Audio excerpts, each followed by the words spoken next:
délibéré de tuer n'est pas aisé à éradiquer.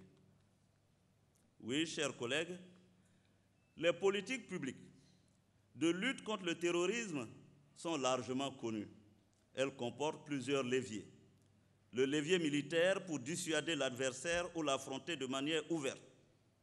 Le levier financier pour l'acquisition des équipements et matériels nécessaires à la lutte antiterroriste.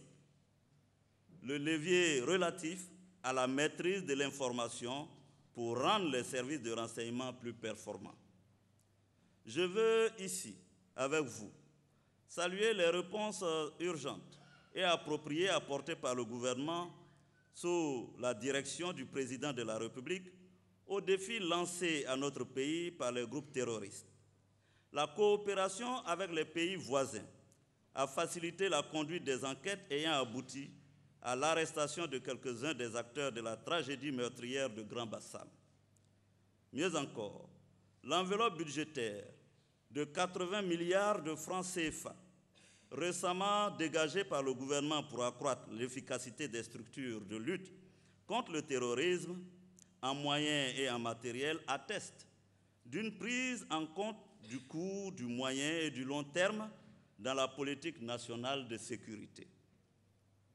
Chers collègues, mesdames et messieurs, en même temps que nous dégageons les moyens de lutte efficace contre le terrorisme, il nous faut prendre en compte les enjeux de cette violence inouïe en ne négligeant pas le volet social de nos politiques publiques. On le sait tous, la pauvreté est un terreau favorable au terrorisme, ce qui implique des efforts importants de la part de l'État pour éviter de laisser les catégories sociales défavorisées et les jeunes sombrer dans la désespérance et être ainsi vulnérables, sensibles à la propagande et aux campagnes de recrutement des mouvements djihadistes.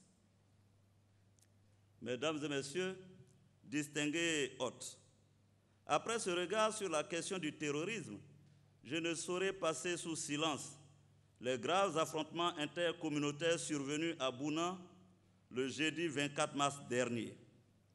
Ces événements trouvent leur source dans les rapports conflictuels entre cultivateurs et éleveurs. Malheureusement, cette situation a dégénéré pour devenir des affrontements entre des frères ivoiriens. En effet, la question des conflits agriculteurs-éleveurs se pose avec acuité depuis des décennies en Côte d'Ivoire.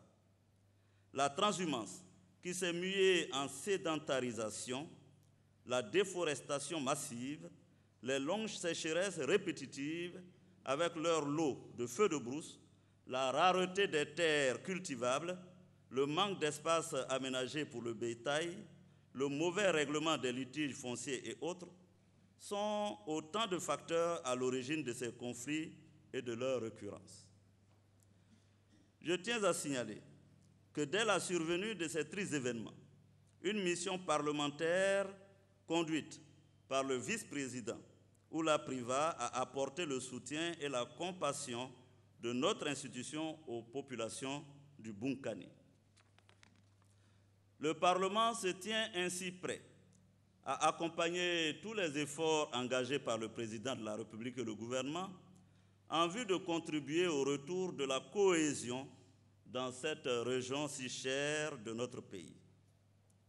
Sans vouloir m'étendre davantage sur ces questions, je tiens une fois de plus, en votre nom à tous, chers collègues, à exprimer nos sincères condoléances aux familles directement touchées par ces deux situations malheureuses qu'a connues notre pays et inviter l'Assemblée de ce jour à bien vouloir se lever pour observer une minute de silence à la mémoire des victimes.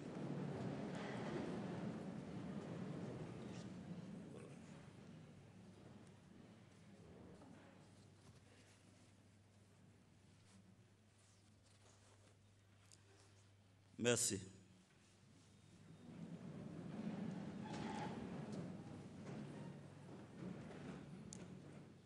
Chers collègues députés, mesdames et messieurs, ces moments de tragédie et de tristesse qu'a connu notre pays n'ont en rien entamé l'ardeur des Ivoiriens au travail. En ce qui concerne la représentation nationale, je voudrais revenir sur quelques activités majeures qui ont marqué notre intercession.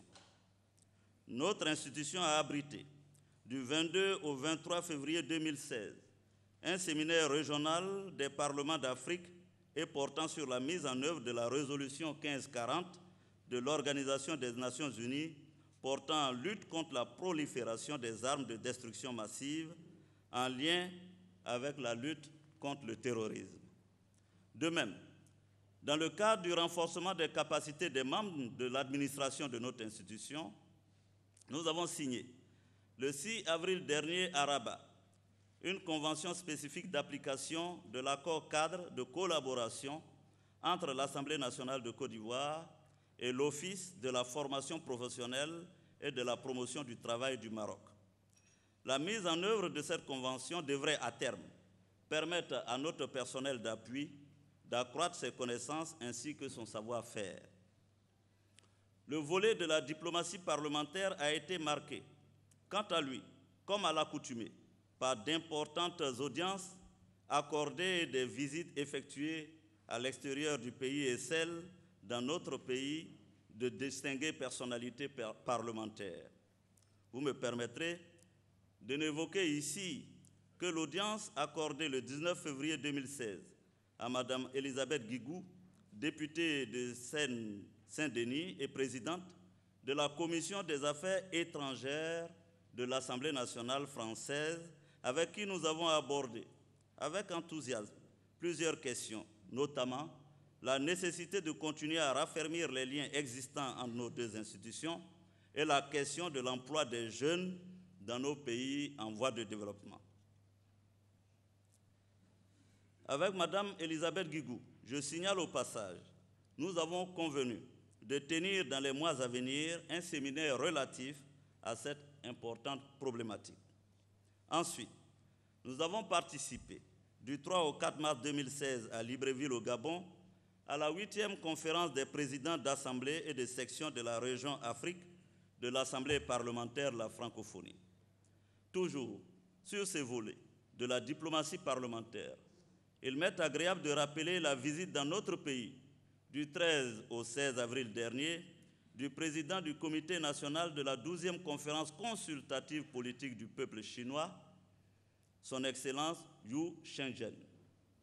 Ce grand hôte de notre pays, au cours de cette première visite d'un président d'une telle institution ici, a confirmé toute la confiance et toute l'amitié que nourrissent à notre endroit les amis de notre Parlement et de notre pays.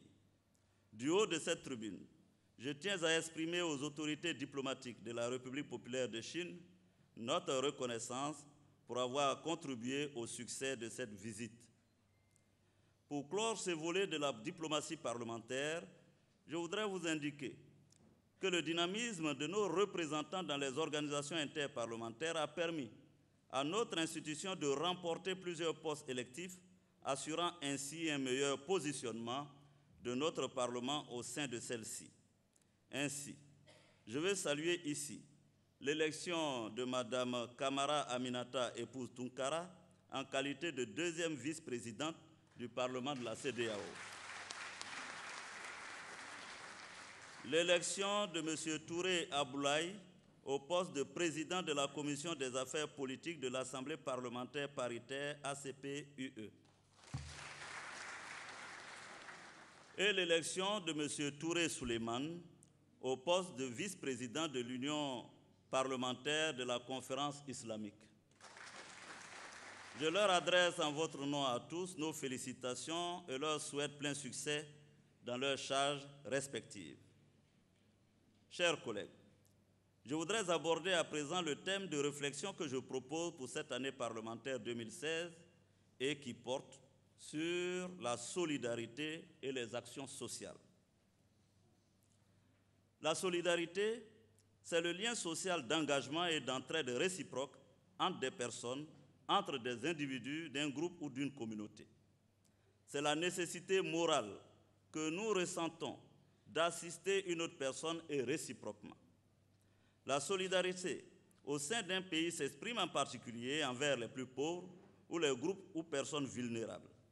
Elle peut prendre la forme d'un soutien moral, d'une aide pécuniaire, d'une aide en nature, de la lutte contre les dépendances, de l'accueil des réfugiés, etc. La solidarité, ce n'est pas que la charité, ce n'est pas que l'aumône, ce n'est pas que l'assistance. C'est également et surtout la responsabilité du corps social, plus particulièrement des couches les plus favorisées, envers ses membres les plus fragiles.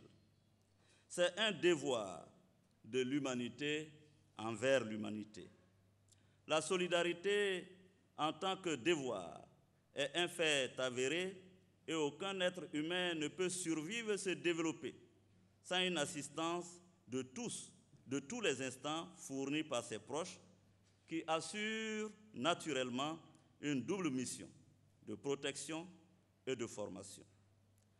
En notre qualité d'élus de la nation, au fait des réalités du terrain, nous devons être en première ligne pour organiser cette assistance à nos compatriotes en situation de fragilité sociale ou de désespérance.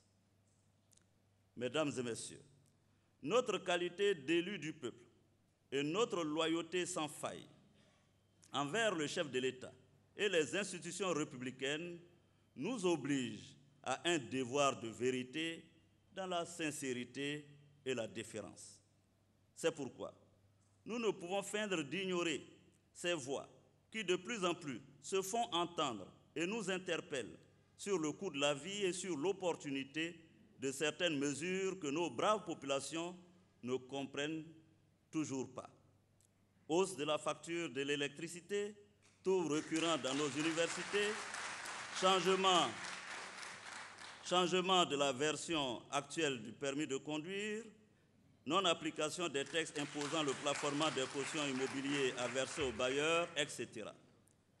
Les mécontentements observés ici et là peuvent surprendre en effet quand on sait les progrès accomplis en 5 ans par la Côte d'Ivoire sur le chemin de sa reconstruction économique, physique et morale. C'est malheureusement, chers collègues, le revers du succès. Monsieur le Premier ministre, plus vous réussissez de grandes choses, plus exigeantes deviennent les populations. Mesdames et messieurs, nul ne peut objectivement nier l'amélioration progressive des conditions de vie des Ivoiriens depuis l'arrivée au pouvoir du président Alassane Ouattara.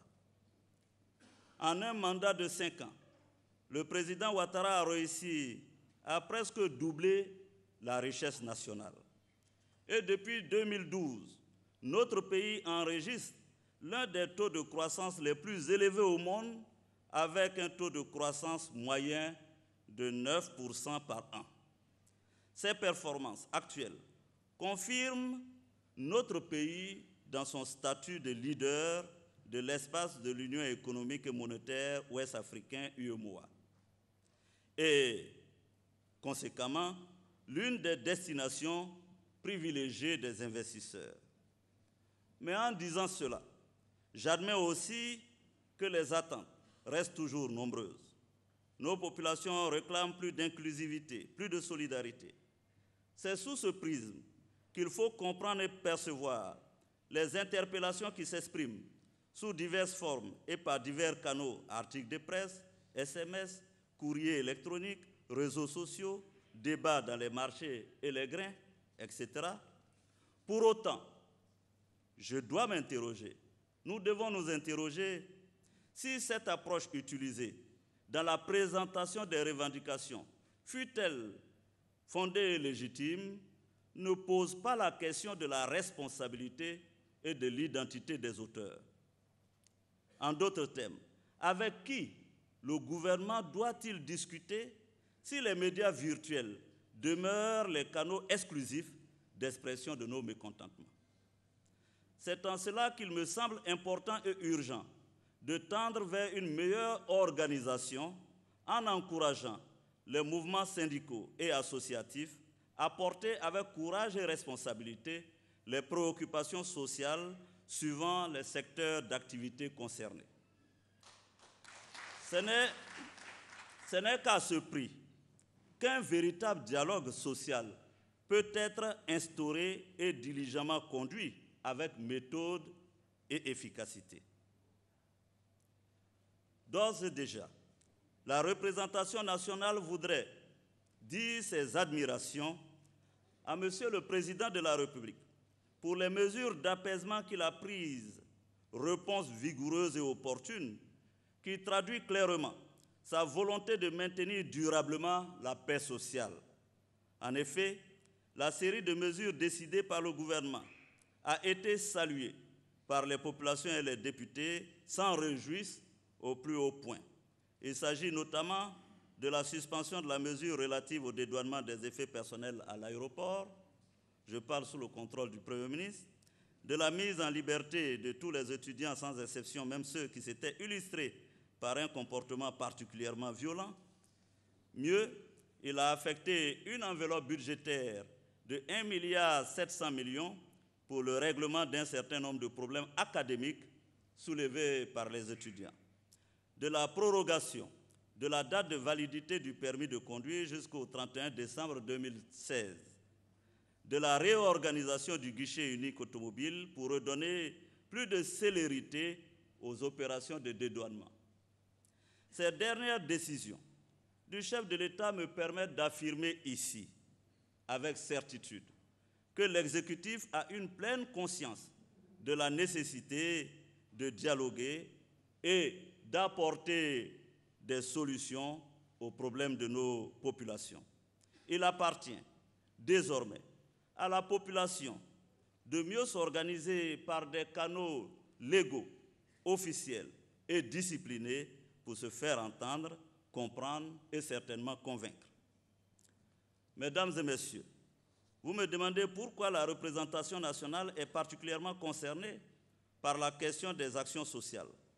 Tout simplement parce que le principe même de la loi consiste à exiger de chacun qu'il respecte les règles qui s'appliquent à tous, des règles qui ont pour fonction essentielle de lutter contre les inégalités naturelles, la justice ayant pour mission, malgré les disparités notoires existant entre les individus, de placer tous les citoyens sur un même pied d'égalité. Le rôle éminent des législateurs que nous sommes consiste à inculquer à chacun le sens du devoir, qui consiste à éviter de confondre ce qui est, à savoir les inégalités de fait, et avec ce qui doit être, en l'occurrence l'égalité de droit et l'égale dignité des hommes au regard de la loi. C'est parce que les inégalités entre les hommes sont flagrantes que le droit et les lois ont été inventés pour les corriger. Dès lors, la mission qui nous est assignée se trouve recentrée. Il nous revient et nous incombe de mettre tout en œuvre au moyen de la votation de lois qui y contribuent pour lutter contre les inégalités naturelles. Chaque fois qu'une proposition de loi nous est présentée, comme chaque fois que nous prenons l'initiative d'une loi, nous nous poserons en priorité cette question essentielle. Ces lois contribuent-elles à réduire les inégalités? Dans cette démarche, et après avoir joué notre rôle de législateur, nous devons devenir tous, cette année plus que toute autre année, des hommes d'action. Je dis bien tous, car il est clair qu'une action isolée, pour appropriée et efficace qu'elle soit, ne suffit pas à baliser un itinéraire collectif comme celui qu'attendent de nous nos concitoyens. Un brillant discours du président de notre Parlement serait notoirement incomplet s'il n'était accompagné de toute une batterie d'actions de solidarité conduites par vous, les députés. Je compte sur votre engagement, sur votre bonne volonté pour porter des projets d'action sociale conduits sous votre responsabilité et pour nous apporter des témoignages révélateurs d'actions de solidarité aussi innovantes qu'appréciées. Je compte également sur notre disponibilité habituelle à tous pour examiner avec la grande attention les projets de loi qui nous seront soumis au cours de cette session et dont une quinzaine est déjà sur le bureau de l'Assemblée nationale. L'un des temps forts sera sans nul doute le projet de réforme de la Constitution, pour lequel la représentation nationale est appelée à jouer un rôle historique. Comme vous le constatez, cette reprise sera intense et riche en activités. Je souhaite donc à tous de bons et fructueux travaux pour le bonheur certain de nos populations. Je vous remercie. Et à la fin du discours du président de l'Assemblée nationale, discours qui a touché plusieurs points en dehors des remerciements à l'endroit des différentes délégations. Le président de l'Assemblée nationale a abordé plusieurs points, entre autres les problèmes sociaux. Mesdames et messieurs les députés, conformément aux dispositions de l'article 62, alinéa 2 de la Constitution, et celle de l'article 2, alinéa 5 du règlement de l'Assemblée nationale, je déclare ouverte la première session ordinaire de l'année 2016.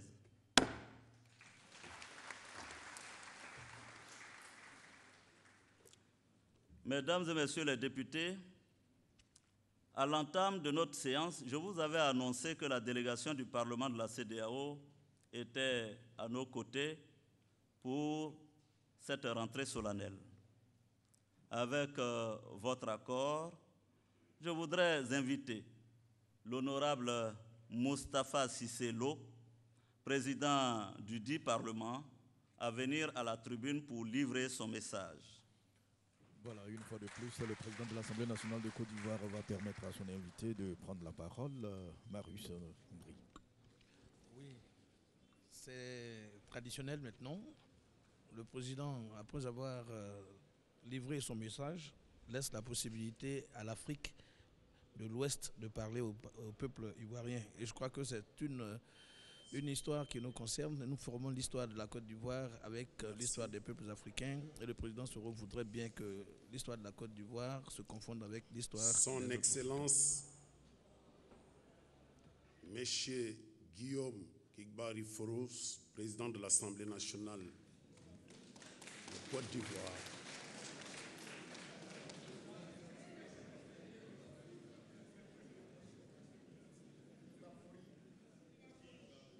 Ah, c'est qui Bafori? Ok. Donc, je me reprends. Son Excellence, Monsieur Guillaume Kigbafori Soro, président de l'Assemblée nationale de Côte d'Ivoire, Excellence, Monsieur le Premier ministre, chef du gouvernement de Côte d'Ivoire, Monsieur Kablan Dunka. C'est ça.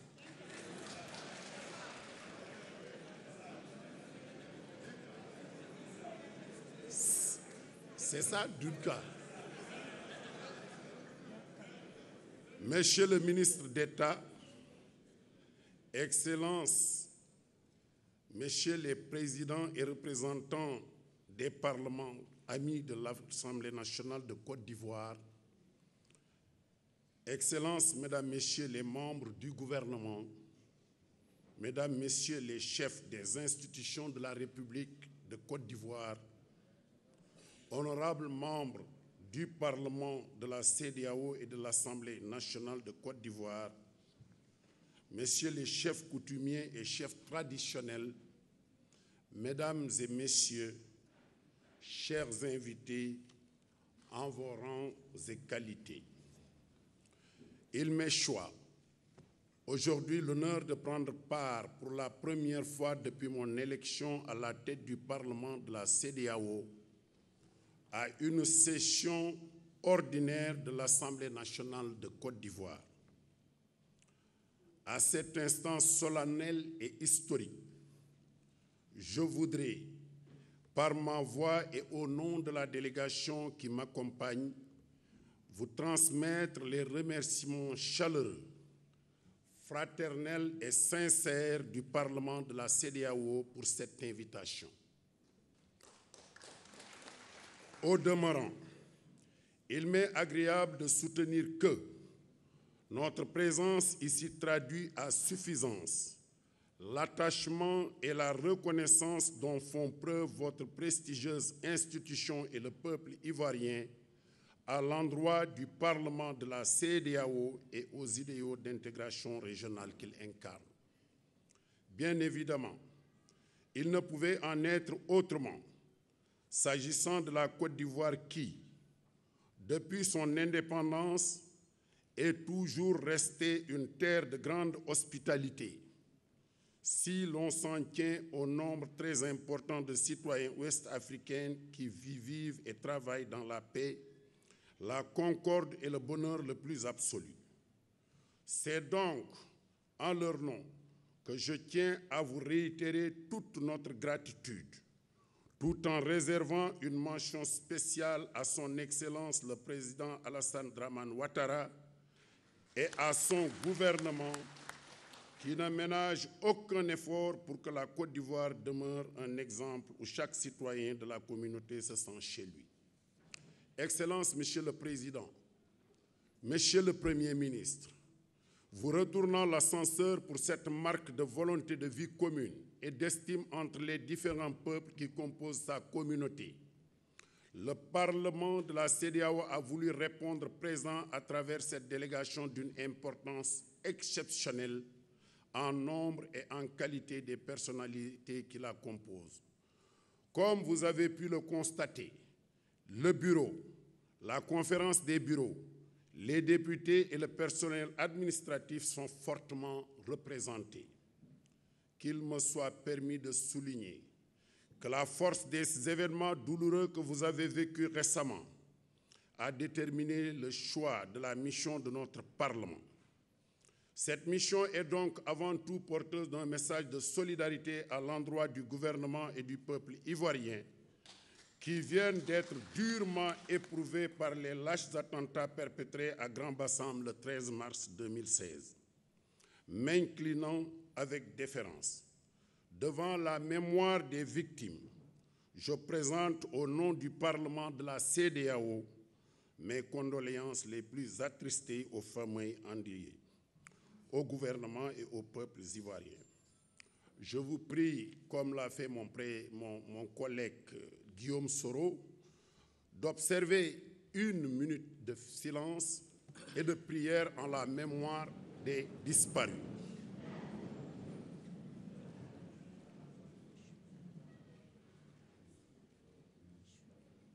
Amin.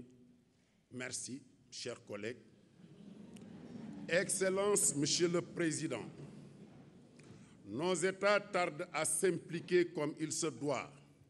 Or, la recrudescence de la violence ces temps-ci doit nous pousser à repenser nos politiques de sécurité. La paix et la sécurité sont menacées dans toute notre sous-région. Cela traduit, s'il en était besoin de le rappeler, l'urgence de revenir à la charge pour dire que nous devons agir. Agir dans le sens de donner des solutions pratiques en lieu et place des déclarations. C'est pourquoi j'ai le plaisir, en dépit de l'immense tristesse que nous éprouvons, de me réjouir aux mesures énergiques prises à la suite de ces actes terroristes et par voie de conséquence, me féliciter des résultats déjà enregistrés dans la traque de leurs auteurs. C'est la preuve que le gouvernement ivoirien a mesuré toute l'ampleur de l'enjeu et reste plus que jamais déterminé, non pas seulement à combattre le terrorisme, mais surtout à le vaincre. Excellence, Monsieur le Président, nous connaissons l'ennemi, c'est la haine. C'est cette même haine qui tue à Bamako, à Palmyre, à Bruxelles, à Paris, à Maïdougouri, cette même haine qui a tué naguère à l'université de Garisha et à Ouagadougou. Alors, de toute évidence, cet ennemi, nous ne pouvons le vaincre qu'ensemble, par la mutualisation de nos forces, j'allais dire l'expression de la solidarité de notre communauté, par nos armes relevant de la vitalité de notre démocratie, par nos institutions symbolisant l'état de droit. À cet égard et à titre illustratif, je salue la coopération avec le Mali qui a permis l'arrestation de suspects et incite les autres pays de la CEDEAO à faire de même.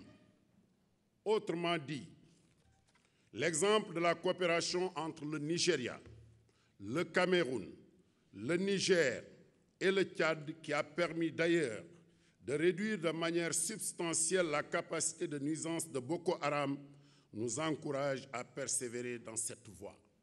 Excellence, Monsieur le Président, je me fais le plaisir et l'insigne honneur de rappeler avec persévérance les propos de son Excellence le Président Alassane Dramane Ouattara, propos tenus lors du sommet ordinaire des chefs d'État et de gouvernement du 27 février 2013 à Yamoussoukro.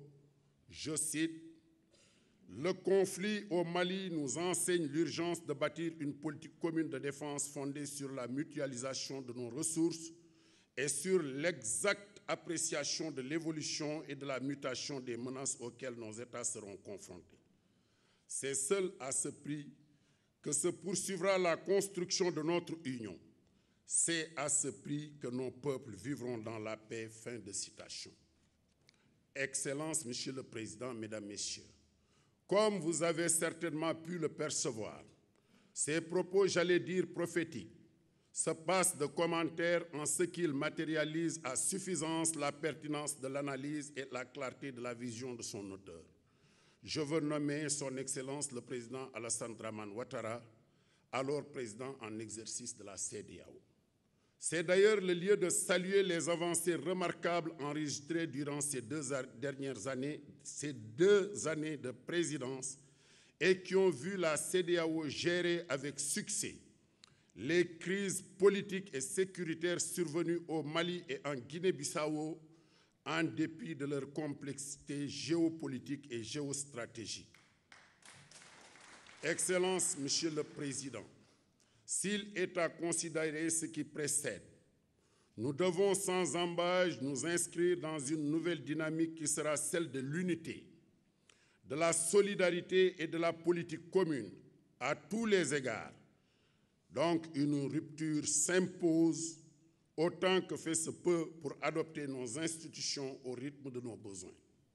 Ce faisant, si le Parlement de la CEDEAO que je préside n'est plus à présenter, je me vois tout de même dans l'obligation de souligner que sa 4e législature s'est installée il y a seulement 3 mois. Et ce, en application du principe de la rotation qui fait que le Sénégal, à travers ma modeste personne, en assure à compter de ce moment la présidence pour les 4 prochaines années. D'emblée, nous venons ainsi d'achever notre première session extraordinaire tenue à Abuja du 11 au 15 avril 2016 et je profite de cette occasion pour informer votre auguste assemblée des points saillants qui ont sanctionné nos délibérations. Il s'agit notamment de l'adoption du plan stratégique 2016-2020 du Parlement, de la feuille de route relative à la relance du processus de renforcement de ses prérogatives, de l'examen du budget 2016 du Parlement en vue de son ajustement. À cet égard, je tiens à porter à votre aimable attention que le plan stratégique 2016-2020 adopté par notre session extraordinaire qui vient de s'achever a inscrit cette question parmi les objectifs stratégiques de la législature en cours. L'article 90 du règlement intérieur de la 4e législature est entièrement consacré aux relations entre le Parlement de la CEDEAO et les parlements nationaux des États membres. Il s'agit, entre autres, de promouvoir la coopération interparlementaire au sein de l'espace communautaire en activant divers mécanismes parmi lesquels figure d'une part la possibilité pour le président du Parlement de la CEDEAO d'adresser des messages aux sessions des parlements nationaux et vice-versa, et d'autre part l'installation de points focaux du Parlement de la CEDEAO au sein des parlements nationaux. Notre présence à cette session prouve une fois de plus votre sens de l'anticipation et j'ose avancer que cette invitation servira de tremplin pour dynamiser l'institutionnalisation de ce mécanisme novateur d'échange et de coopération entre le Parlement de la CEDEAO et les parlements nationaux. Pour conforter une telle perspective, il va de soi que l'outil le plus déterminant pour la promotion de la coopération interparlementaire demeure la conférence des présidents des parlements de l'Afrique de l'Ouest, qui devrait regrouper annuellement les chefs d'institutions parlementaires de notre sous-région. En tout état de cause, ceci serait à coup sûr un cadre idéal de partage d'informations et d'échanges autour de grands enjeux de l'intégration. Il nous faut donc agir pour réactiver cet outil. Dans ce sens, il est heureux de vous rappeler que le Parlement de la CEDEAO l'a déjà inscrit parmi ses activités prioritaires de l'année 2016 et sommes sûrs d'obtenir votre soutien. Excellence, Monsieur le Président, à propos du renforcement des prérogatives du Parlement de la CEDEAO, qui, selon les dispositions de l'article 4 alinéa 2 du protocole additionnel, notre institution devra passer progressivement du rôle consultatif à celui de codécision, puis législatif dans des matières définies par la conférence. Ce qui est une volonté exprimée des chefs d'État et de gouvernement qui avaient déjà signé ce protocole additionnel. Beaucoup a été fait dans ce sens depuis la première législature, et nous savons combien a été important l'apport des plus hautes autorités de la Côte d'Ivoire pour donner une impulsion nouvelle à ce processus. Comme je l'ai indiqué plus haut, la 4e législature entend relancer le processus et espère lever toutes les incompréhensions qui ont empêché l'adoption du projet d'acte additionnel lors du sommet d'Accra du 19 mai 2015. À ce niveau, je donne l'assurance que la démarche sera consensuelle et inclusive, tout en espérant le soutien de son Excellence le Président Alassane Dramane Ouattara, ainsi que celui du gouvernement et de l'Assemblée nationale de Côte d'Ivoire. Excellence, Monsieur le Président, Excellence, Messieurs les membres du gouvernement, à point nommé, cette tribune m'offre également l'occasion d'exprimer la gratitude de la communauté régionale à votre endroit pour avoir diligenté le pourvoi des sièges de la Côte d'Ivoire restés vacants pendant 2 législatures. En prenant cette décision, vous avez ainsi rendu justice aux citoyens ivoiriens de la CEDEAO et un immense service au Parlement communautaire, trop longtemps sevré de la très précieuse contribution des députés ivoiriens. Je rappelle qu'auparavant, j'avais même, en ma qualité de 3e vice-président de la 3e législature du Parlement de la CEDEAO, conduit une importante délégation à Yamoussoukro dans l'optique de négocier la venue des députés au Parlement. En nous adressant à vous, Excellence, Monsieur le Président Soro, nous voudrions témoigner en même temps du dévouement et de l'efficacité de nos collègues députés communautaires élus par votre auguste assemblée pour siéger au sein du Parlement de la CEDEAO. Et soit dit en passant, nous saluons le leadership de l'honorable Aminata Tounkara, 2e vice-présidente, qui ne ménage aucun effort pour contribuer au rayonnement et à la stabilisation de notre institution avec ses collègues de la Côte d'Ivoire. Excellence, Monsieur le Président, en ma qualité de président, je ne saurais passer sous silence les forts messages que m'ont toujours inspiré votre parcours personnel et votre grandeur face aux différentes épreuves particulièrement difficiles que vous-même et votre peuple avez vécues au cours de ces 2 dernières décennies. La République de Côte d'Ivoire, havre de paix, a frôlé à maintes reprises des chaos avec le risque certain d'entraîner avec elle des États membres de la CEDEAO. C'est le lieu de le dire haut et fort, que si l'apport de la communauté internationale a été déterminant dans le sauvetage du pays, il n'en demeure pas moins que le courage et l'abnégation de ses leaders politiques en ont constitué les facteurs décisifs. Parmi eux, un militant acharné de la démocratie, un apôtre de la paix et un panafricaniste avéré, je veux nommer son Excellence Guillaume Soro. Mais Excellence, Monsieur le Président, si de concert avec vous, nous avons réussi à surmonter ces obstacles, c'est certainement parce que nous partageons l'unique et même philosophie, celle affirmée et incarnée par le président Alassane Dramane Ouattara, qui, dans son célèbre discours au Forum sur la réconciliation nationale tenu le 13 novembre 2001, soutenait, je cite, « L'action politique n'a de sens que si elle a pour finalité le bonheur des peuples ». Fin de citation. Excellences, Monsieur le Président, Mesdames, Messieurs les députés, vous en conviendrez avec moi qu'une telle assertion, traduite en comportement politique, ne peut que conduire à la modération, à la modestie, à la tolérance, mais aussi à la détermination des valeurs qui vous ont motivé à parcourir villages et hameaux en Côte d'Ivoire afin de prêcher la paix et la réconciliation. Ce sont ces valeurs qui expliquent votre capacité constante à mettre les intérêts vitaux des populations de la sous-région, y compris des citoyens ivoiriens et burkinabés, au-dessus de toutes les autres considérations.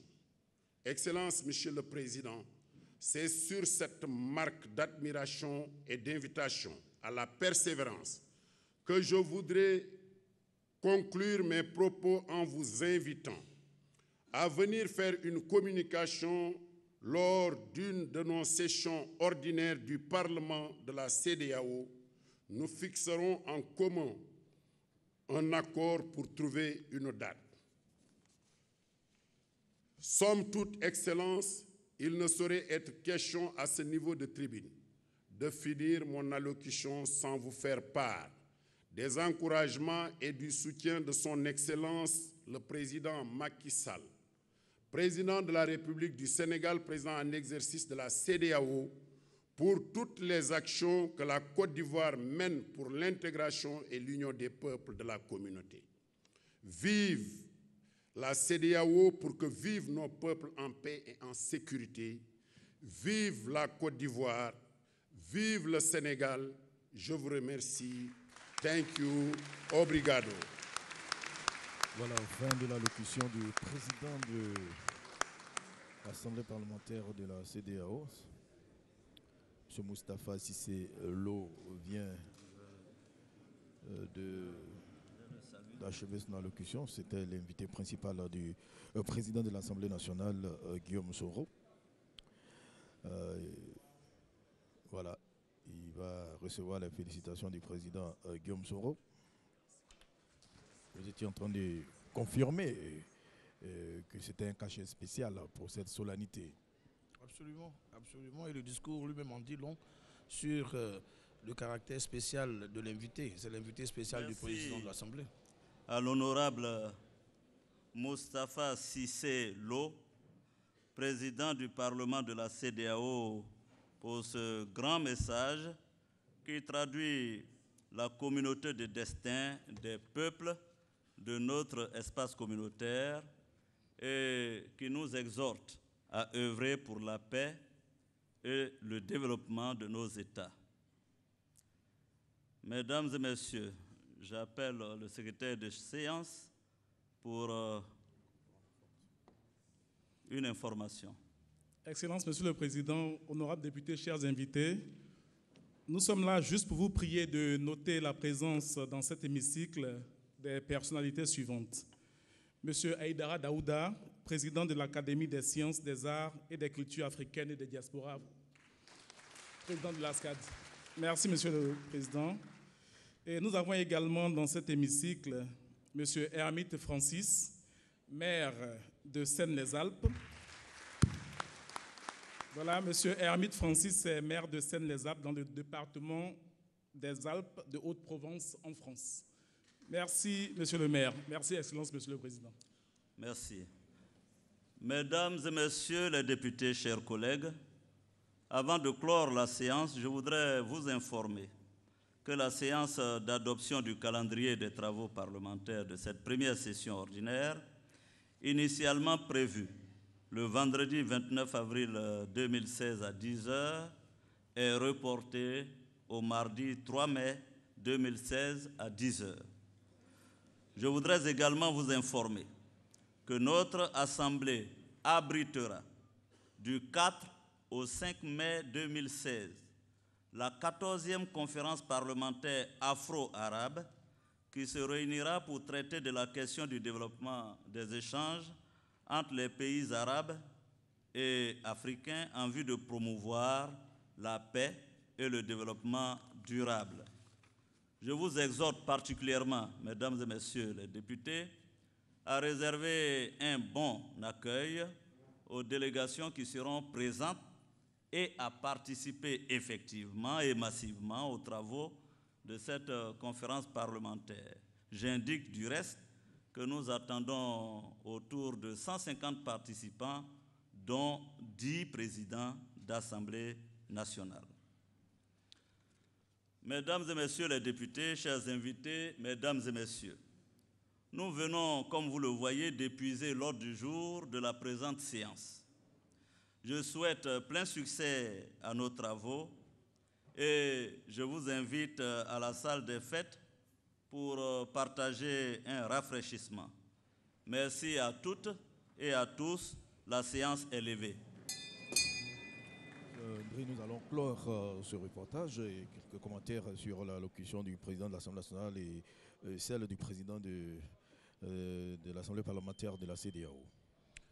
Je dirais que le président de l'Assemblée nationale a été conforme à ses habitudes et aujourd'hui, le peuple ivoirien se sent véritablement représenté par ces députés qui ont fait montre de clairvoyance. Le président qui a parlé des préoccupations des populations, lesquelles préoccupations ont été très applaudies par la représentation nationale, c'est dire que les populations sont en phase avec leur président. Le président de l'Assemblée nationale est également en phase avec les députés. Et le grand message qui a été lu par le président du Parlement de la CEDEAO témoigne de l'intérêt tout particulier que la CEDEAO a pour la Côte d'Ivoire a pour la CEDEAO. C'est un pays phare, comme il l'a dit. Le président également l'a dit. C'est le pays phare de l'économie ouest-africaine, notamment dans l'espace UEMOA. Mais en même temps que cela est dit, en même temps que l'on invite les populations de l'Afrique de l'Ouest à être beaucoup plus unies, à être beaucoup plus solidaires, à lutter ensemble contre le nouveau fléau qui prend encore dans l'espace UEMOA, c'est-à-dire le terrorisme. Il faut que les populations vivent dans la tranquillité, dans l'amour, dans la cohésion. Et je pense que c'est le message fort que les deux autorités ont lancé à l'endroit des peuples. Voilà un peu le commentaire que je peux faire.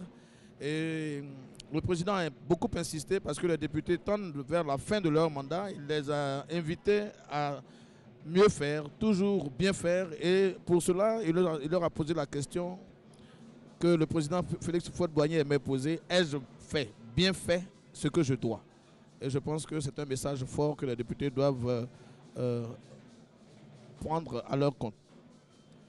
Merci beaucoup, Marus Ndrikofi. Je rappelle que vous êtes conseiller du secrétaire général de l'Assemblée nationale.